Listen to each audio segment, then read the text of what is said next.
বাংলাদেশের ফুটবলের সফল ক্লাব বসুন্ধরা কিংস, কিন্তু মাঠের পারফরমেন্সের চেয়ে এখন বেশি আলোচনায় ফিফার নিষেধাজ্ঞা।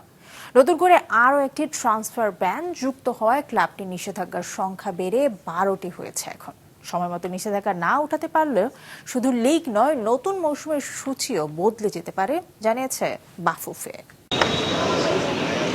ফিফা থেকে আগেই ছিল 11 নিষেধাজ্ঞা। নতুন করে আরেকটি অভিযোগ যুক্ত হওয়ায় বসুন্ধরা কিংসের নিষেধাজ্ঞার সংখ্যা 12টি। মূলত খেলোয়াড় ও কোচদের দেনা পাওনা ইস্যুতে ফিফা থেকে নিষেধাজ্ঞা পাচ্ছে ক্লাবটি।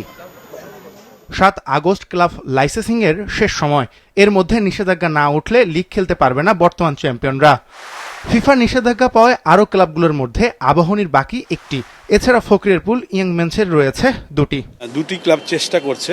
ফকিরাপুলেরটা আমার আপাতত জানা নেই। আমাদের আশা যে তারা ওভারকাম করে চলে আসবে, আর যদি তারা না পারে তাহলে তো আমরা অল্টারনেটিভ, আপনারা জানেন যে অলরেডি আমরা ওয়ান্ডারার্সকে এবং আরামবাগকে আমরা বলে রেখেছি। তা আমি আশা করি যে যদি কোনো কারণে কোনো টিম না আসতে পারে তাহলে ওটার বিকল্প পথ আমরা ব্যবস্থা করে রেখেছি। এবছরের 1 জুন থেকে 3 সেপ্টেম্বর দলবদলের সময়, আর 13 আগস্টের মধ্যে 23 জন ফুটবলারকে নিবন্ধন করাতে হবে। বসুন্ধরা কিংসের বেশ কিছু ফুটবলার মৌখিকভাবে চুক্তি করিয়েছে, কিন্তু শেষ মুহূর্তে ফিফার নিষেধাজ্ঞার কারণে যদি তারা খেলতে না পারে তাহলে দলবদলের বিড়ম্বনায় পড়বে খেলোয়াড়রা। 21 আগস্ট এক ম্যাচের চ্যালেঞ্জ কাপ দিয়ে মৌসুম শুরু করবে বাফুফে। নিয়ম অনুযায়ী লিগ চ্যাম্পিয়ন ও ফেডারেশন কাপের চ্যাম্পিয়ন দল খেলবে চ্যালেঞ্জ কাপ। বসুন্ধরা কিংস 2 আসরেই চ্যাম্পিয়ন।